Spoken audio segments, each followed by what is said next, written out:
Good morning, everyone. We are the Group 3, and our topic is Rizal's last trip abroad and Rizal and the martyrdom. And this is for our icebreaker. Have you ever been traveled abroad? If yes, answer these questions and write your experiences there. Last trip abroad. Rizal left Dapitan on July 31, 1896, on the board steamer España. From the steamer that ferried him from Dapitan, he was transferred for the cruiser Castilla, where he stayed for almost a month. Pending the availability of a vessel bound for Spain on September 3, 1896, Rizal sailed to Spain for Cuba. While on travel, the captain of the ship notified him that he was under arrest for being the guiding force of the Philippine Revolution that broke out in August 1896. By October 3, 1896, Rizal reached Barcelona heavily guarded and was detained as a prisoner at the steamer Isla de Panay. He was transferred to the SS Colon bound for Manila. On November 3, 1896, Rizal arrived in Manila under heavy guard. He was brought to Fort Santiago pending the prosecution of his case was held and inculcated in detention call. The Trial of Rizal. The trial of Dr. Jose Rizal is a key figure in the Philippine struggle for independence. It is significant even in history. Accused of rebellion, Rizal's case illustrates the complexities of colonial justice under Spanish rule. Charges against Rizal. Accusation: complex crime of rebellion. Label: principal organizer and living soul of the insurrection. Activities: founder of societies, periodicals, and book dedicated to propagating ideas of rebellion. Palma, 1949. Si Rizal ay inakusahan ng rebellion na tinatawag na principal organizer and the living soul of the insurrection. Ang mga aktibidad niya tulad ng pagpapahayag ng mga samahan, pahayagan at mga libro na nagpapalaganap ng mga idea ng rebellion ay gamit laban sa kanya. Evidence presented, gathered by Captain Francisco de Olive. Preliminary investigation date, November 20, 1896. Judge: Colonel Rafael Dominguez. Interrogation conditions: no legal counsel present. Denied the right to confront witnesses. Topic of interrogation: political activities, membership of Masonic lodges, honorary president of the Katipunan, meeting with Pio Valenzuela. Ang mga ebidensya ay kinolekta ni Kapitan Francisco de Olive. Ang preliminaryong investigasyon ay naganap noong November 20, 1896 sa ilalim ni Hukom Colonel Rafael Dominguez. Si Rizal ay pinagtanong ng walang abogado at tinanggihan ang karapatan na harapin ang mga saksi. Ang mga paksa sa pagtatanong ay ang kanyang mga aktibidad sa politika, pagiging miyembro ng mga Masonic Lodge, at ang kanyang pagiging honorary president ng Katipunan. Prosecution's argument. Prosecutor Lieutenant Enrique D. Alcocer. Rizal's admission of founding La Liga Filipina linked him to Bonifacio's revolution. Writings inside, anti-Frial, anti-Spanish, and separatist sentiments. Hold Rizal the soul of the rebellion. Recommended death penalty. Ang taga-usig si Teniente Enrique D. Alcocer. ay nag-angkin na ang pag-amin ni Rizal sa pagtatag ng La Liga Filipina ay nag-uugnay sa kanya sa Rebolusyon ni Bonifacio. Ang kanyang mga sulatin ay sinabing nag-ugyok ng mga damdamin laban sa mga prayle Espanyol at naghihikayat sa separasyon. Tinawag nila siyang Soul of the Rebellion and called for the death of the Katipunan. Defense Argument. Defense Attorney Luis Tavel de Andrade. Guilt not proven through ocular inspection, confession, credible witnesses, expert opinion, official documents, or conclusive evidence. Guerrero, 1998. La Liga Pilipinas Constitution did not specify illegal objectives. La Liga short life. Rizal was deported to Dapitan before it could be fully organized. Ang abogado ni Rizal, si Luis Tavel de Andrade, ay nagtalo na ang kasalanan ay hindi napatunayan sa pamamagitan ng mga saksi, mga dokumento, o iba pang ebidensya. Ang konstitusyon ng La Liga Filipina ay hindi nagtatakda ng mga iligal na layunin at ang liga ay maikli lamang ang buhay. Si Rizal ay ipinatapon ng Dapitan bago pa man ito lubos na maorganisa. Verdict and legacy. Outcome: found guilty and sentenced to death. Execution date: December 30, 1896. Impact: Rizal's execution galvanized the nationalist movement. He became a martyr for Philippine independence. Si Rizal ay nahatulan at pinarusang kamatayan. Siya ay pinatay noong December 30, 1896. Ang kanyang pagkapatay ay nag-udyok sa kilusang nasyonalista at ginawa siyang isang martir para sa kalayaan ng Pilipinas. Ang kanyang pamana bilang isang bayaning pambansa ay patuloy na pagbibigay inspirasyon sa mga Pilipino na lumalaban para sa kanilang mga karapatan at pagkakakilanlan. The trial of Jose Rizal highlights the injustice of colonial rules and complexities of a legal system used of suppressed dissent.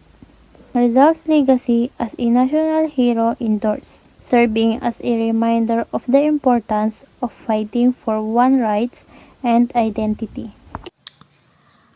After Andrade's brilliant defense, Rizal was asked by the judge to advocate whether he had something to add to what his counsel represented.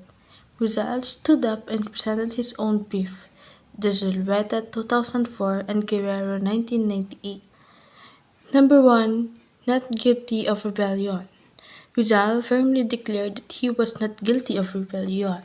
He explained that he was advised by Dr. Pio Valenzuela in Dapitan not to pursue a revolution, providing he did not support a violent rebellion. Next is the unauthorized use of his name. Rizal pointed out that revolutionists used his name without his consent or knowledge. He reasoned that he had truly been guilty. He could have escaped from Singapore, yet he didn't indicating his innocence. Number 3. No role in Katipunan's revolution. Rizal stated that if he had played any part in the Katipunan's revolution, he could have easily escaped from the Dapitan. Yet, he chose to stay and even built a home there, showing that he had no such intentions. Number 4. Revolutionary leader. Rizal argued that if he were indeed the leader of the revolution, the revolutionaries would have consulted him on their plans. The fact that they didn't show he was not involved. Number 5. Not the founder of key organizations. He clarified that he was not the founder of La Solidaridad or the Asociación Hispano-Filipina, distancing himself from any revolutionary activities associated with these groups. No involvement in Mansuri's introduction. Rizal refuted claims that he introduced Mansuri to the Philippines, distancing himself from secret societies and revolutionary affiliations like a fraternal organization. Next is the unaware of La Liga's reorganization. Rizal argued that if La Liga Filipina was re-established 9 months later, he had no knowledge of it and was not involved in its reorganization. Number 9. Civic purpose of La Liga Filipina. Rizal admitted that he wrote the statutes of La Liga but emphasized that it was a civic group focused on unity and economic development, not a rebellion. Number 10. Personal reasons for bitter letters.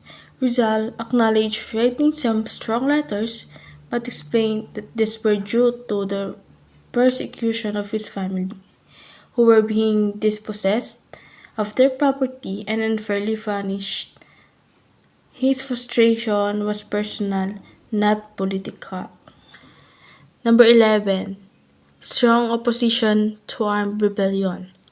He denied that any of his speeches that incited revolution, emphasizing that his friends knew he opposed armed rebellion and did not support that any violation of sirens. Number 12. Refusal of support Katipunan's violent plans. Rizal questioned why Katipunan sent a stranger to speak with him in Tapitan. This, he argued, showed that those who knew him understood he would never endorse any violent movement. And lastly, exemplary life in Dapitan. Rizal pointed to his peaceful and productive life in Dapitan, where he contributed positively to the community. He noted that even local officials and priests could attest to his good character and positive impact. Despite of Rizal's strong defense, the military court led by Jose Togores submitted a verdict to Governor General Polavieja, who found him guilty beyond reasonable doubt. The Governor General approved Judge Advocate General Nicolas de Peña's recommendation for execution by firing squad scheduled for December 30 at 7 in the morning at the Bagong Bayan Field. Execution at Bagumbayan. Si Dr. Jose Rizal ay nahatulan siya ng rebellion, sedisyon at pakikipagsabwatan nito sa hukbong militar ng Espanya or Spain. Naparatangan din siya na nakabatay sa umano'y kaugnay niya sa kilusang Katipunan. Bagamat itinanggi ni Rizal ang kanyang koneksyon sa armadong himagsikan. Ang kanyang mga nobela ay No Limit Tangere at El Filibusterismo. Ito ay nagpapakita o itinuturing na mapanghimagsik at nagpasiklab sa damdaming makabayan. Sa simula, itinanggi ni Rizal na pirmahan ang hatol dahil alam niya sa sarili niya na hindi ito makatarungan. Subalit, sa kalaunay, napilitan siyang sumunod dahil ito ay bahagi ng itinakdang proseso ng batas. Ipinapakita nito ang kanyang mataas na paggalang o respeto sa legalidad kahit sa harap ng isang di makatarungang sistema. Final visit on December 30, 1896 at 5:30 a.m. Josephine Bracken visited Rizal in his cell at Fort Santiago. So dinalaw ni Jose Josephine Bracken si Jose Rizal sa selda doon sa Santiago. Dala ang aklat na Imitation of Christ, isang revolusyonal na aklat na sumasalamin sa espiritual na pagmumuni-muni ni Rizal sa kanyang huling sandali. Ang kanilang pamamaalam ay puno ng damdamin ngunit tahimik na nagpapakita ng malalim na connection nila sa isa't isa. Si Rizal ay nakasuot ng itim na Amerikana at sombrero. Ay nagpapakita ng dignidad habang inihahanda ang sarili para sa nalalapit na pagbitay o kamatayan.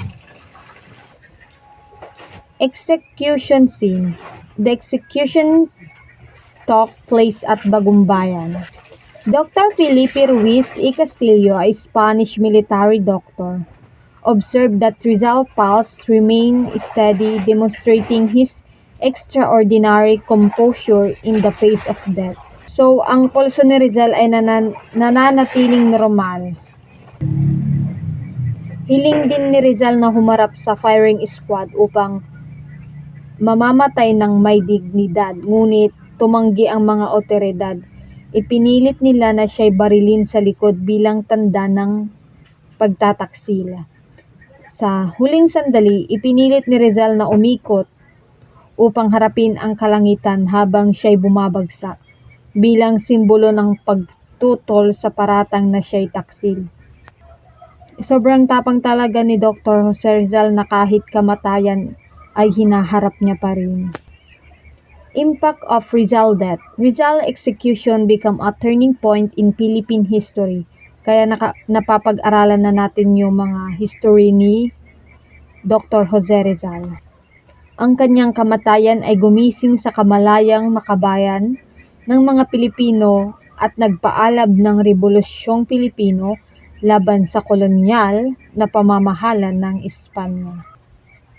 Ang kanyang pagkabayani ay itinaguyod ng kanyang mga sakripisyo sa pamamagitan ng mapayapang pagsusulong ng reforma sa edukasyon at sibikong pagkilos. Iniwan ni Dr. Jose Rizal ang isang malalim na inspirasyon para sa mga susunod na henerasyon upang ipagpatuloy ang laban para sa kalayaan. Rizal's retraction issue. Will retract? Did he show weakness in the face of death? What really happened at the last day of Rizal's life? Rizal recited and signed the prayer book entitled Acts of Faith, Hope and Charity. This book was offered to Rizal after his signing of the retraction document. According to Father Balaguer, one of the most controversial points on the Rizal was his alleged retraction, where he renounced Masonry and his religious beliefs that were anti-Catholic. Some are arguing that Rizal retracted his Masonic view and embraced his Catholic faith before he died. The Roman Catholic is the greatest exponent of the view that Rizal died a Catholic, retracted his Masonic view. Father Cabana in 1956 presented the following evidences to prove the veracity of its claim. The letter of Jose Rizal is a document that is subject of debate among Catholics and academicians. The letter is said to have been signed by Rizal and is dated December 29, 1896. The letter states that Rizal is Catholic and that he wishes to live and die in the Catholic religion. It also states that he retracts anything in his writings, words, conduct, and publications that went against his character as a Catholic. The controversy surrounding the letter is whether Rizal actually wrote it. The two opposing groups are the Catholic Rizalists who believe Rizal retracted, and the Masonic Rizalists who believe he did not. No amount of proof is likely to convince the two groups to agree. The historians, biographers, and students of Rizal life. In the word of Hazel, 1995, Catholic Mason. A brilliant medical student, he soon committed himself to the reform of Spanish rule in his home country through his never advocate Philippines independence and cannot be denied the issue, neither adds nor domestics his greatest as a Filipino. I am a Filipino, Rizal say. I learned that a Filipino is truly brown skin creature and a Filipino is a child of East and West. Filipino is an inheritor of the great past and of that a Filipino place value on the environment and a Catholic Mason. Rizal is still that hero, a counter that of proof. Those who daily are patriotism in his works. Dr. Jose Rizal reminds. So first slide, what happens to these reminds Dr. Jose Rizal? In December 30, 1896, Jose Rizal was executed by firing squad in Bagon-Bayan Field. Immediately after Jose Rizal's execution on December 30, 1896, his body was quickly buried in the Old Paco Cemetery in Manila. Ang paglibing na ito ay nagawa ng walang maayos na seremonya at ang kanyang puntod ay minarkahan lamang ng iisang plaka na may kabaliktaran na initial ng kanyang kapatid na RPJ. So, kumakatawan po ito na Rizal Potasio Jose. Years later, in August 1896, after American control in Manila, Rizal's sister Narcisa sought and received permission to exhume his remains. Upon exhumation, it was discovered that his body had even been placed in the convent. His remains were then properly prepared and reburied in the Paco Cemetery. In 1911, Rizal remains were transferred from the Paco Cemetery to their current location, the base of a monument erected at the Luneta, now Rizal Park.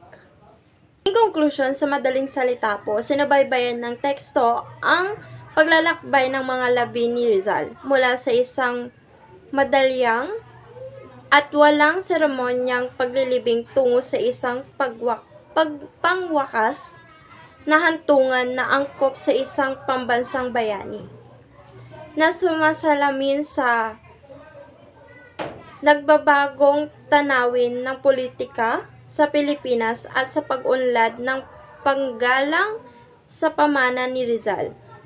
So, everyone, what is the passage is all about?